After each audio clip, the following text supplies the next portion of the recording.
बिस्मिल्लाहिर्रहमानिर्रहीम। सलामुना पखैर। नन 14 ورځ شروع کیږي چې په کراچي کې د سند اسمبلی مخته د پی ټی ایم پرلط روان دی.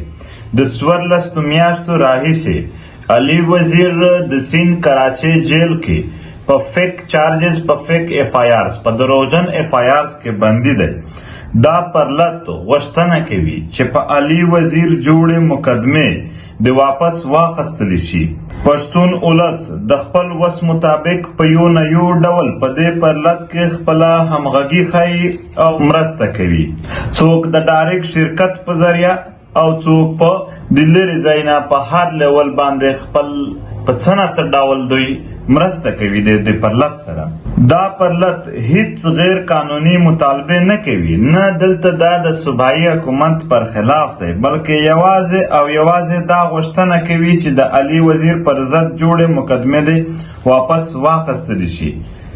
په 28 فروری 2022 د اتوار په ورځ به د پښتونخوا وطن په هر ضلع کې د دې پرلط په حمایت کې احتجاجي لاریونونه کیږي او د علي وزیر بشمول د نور بندي ملګرو حنیف پښتون، اویس ابدال، فهیم او د دوی د راخلاصولو غوښتنه به کیږي. ټول کام وګړو ته خواست دی چې په دې پرامن احتجاجي لاریونونو کې ګډون وکړي. ډیره مننه، خوشحاله اوسئ.